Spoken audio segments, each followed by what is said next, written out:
Now, two thumbs? Oh, two thumbs up, absolutely two thumbs up. And the last one that I've seen more than this, but the last one I'm going to talk about. Folks, the show's going to be an extended version. It's another two thumbs up. It's A Night at the Museum. It's a good thing we didn't have the dinner review this month. I know. She would have had her short. No. Next month we'll have the dinner reviewer.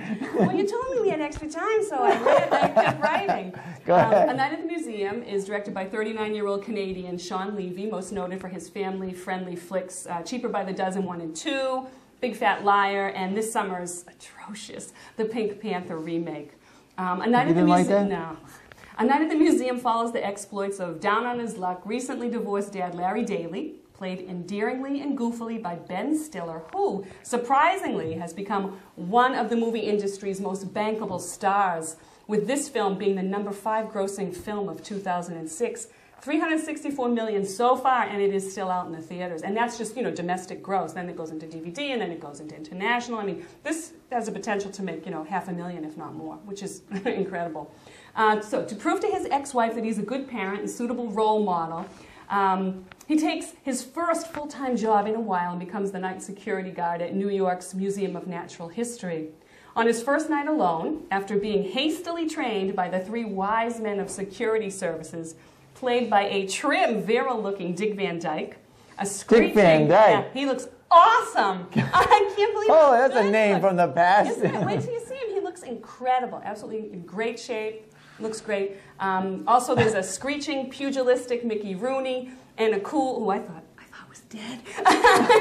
A cool level. Maybe he is. Maybe that's just animation. Maybe it's a computer-generated Mickey Rooney. He was funny, but it almost looks like somebody's kind of propping him up in the back. He was funny. He was good. Anyway, after he gets training by the 3 security guards, he soon discovers that everything comes to life in the museum once it closes at night. And this is when the fun begins. T-Rex has the run of the place. I don't know if you've ever been to the Museum of Natural History. I'm sure you've seen I've been to the T-Rex at Harvard University. No, this is, and the Canadian one in Ottawa. Well, that one probably has a T-Rex in it. It does. The big T-Rex has the run of the place. A curious monkey teases and makes a monkey out of Larry. And Owen Wilson and Steve Coogan, you might not know that name, but he played Phineas Fogg in the great Jackie Chan film Around the World in 80 Days. There's another film, if you haven't seen that, rent that on video. It was excellent. They play a cowboy and a Roman soldier, respectively, actively engaged in battle. Larry must find a way to tame all the inhabitants, and this proves to be wildly entertaining. When the film started, I thought, oh no, you see the scene of Ben Stiller, Larry, and his ex-wife, and they're bickering, and the ex-wife has moved on and married the successful, Wall Street guy, and I'm like, oh, I'm so sick of this scenario, making dads look like doofuses. Here we go. Heard that in a while. Here we go. Another doofus dad. And the family he must win over. But it quickly moved past the cliches. Thank you, good. And you grow to love and root for poor old Larry. Robin Williams gives his best performance in years as the strong, endearing, and ever-helpful Teddy Roosevelt. I laughed throughout, and my children enjoyed it as much as I did. It reminded me of those old-time Disney films where there's nothing offensive, just a whole lot of fun, no deep-seated message to learn. No torture scenes. No torture scenes, no real violence, just the usual believe in yourself and it will all be okay. And there's a great scene with, again, Owen Wilson and Steve Coogan.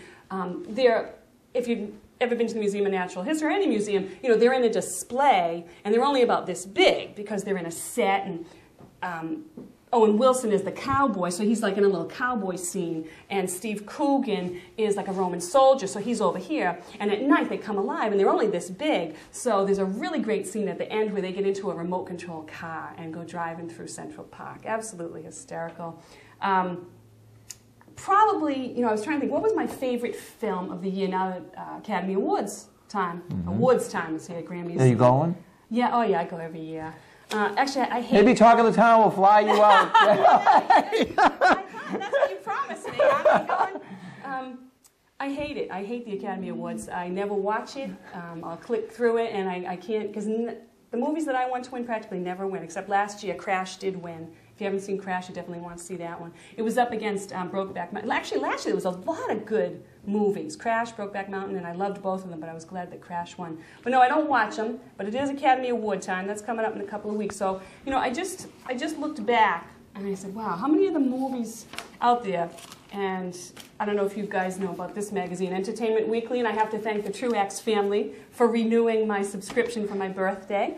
It is No way! What family is The this? Truax family. My good friends. You get a little payola for Little this? payola, Oh. yeah. Did you report this income? Yeah, You're getting a it was $10.99? Birthday present. Birthday present. But, you know, they have a great list of the top 100 movies, and I just went through and I saw about 35 of them. This just means the top 100 grossing movies. It doesn't mean the top 100. It doesn't mean the best movies or anything else. It's not the top 100 gross movies. No. Okay. It doesn't even mean the top, like, all right, number one, what would you guess? What did you think? Well, it's Pirates of the Caribbean, which I couldn't. That was before we started the show. I did not particularly care for it. But anyway, that made, what, 642 in the foreign. It's over $1 billion. Pirates of the Caribbean is already over $1 billion. But you think how much money comes in is a true reflection of whether it's a good movie or not? Absolutely not. It has nothing to do with it. It's all to do with marketing and Here we go, advertising. I mean, they might have spent 10 times as much as anyone else promoting it. I'm sure. I mean, here it is, number one, Pirates of the Caribbean, over $1 billion. And I can honestly tell you, it was torture for me to sit through that movie, and I did not like it at all. But I went through and I wanted to see which ones did I really like. And I know I reviewed, actually it's a bunch that I actually reviewed. Invincible, the one about Philadelphia, and of course my boy Donnie, Mark Wahlberg was great in that. Nacho Libre. You know, you're really starting to like a lot of these male characters. Well, I mean, you get a little bit of a fantasy life here. I'm here. No. The guy and Aragon, the young boy, everyone's handsome. I know, but you know, a little bit of a fantasy. Well, no, I think that's what the movies are. That's what it is. Absolutely, there you go. The Escape from Milton. I love Nacho Libre. That was, you know, the wrestling one with Jack Black. Night at the Museum, again, that loved it. And one movie that I had completely forgotten about, and it's good to look back, was 16 Blocks, which was... I never heard of it. Yeah, it was Mos Def and Bruce Willis.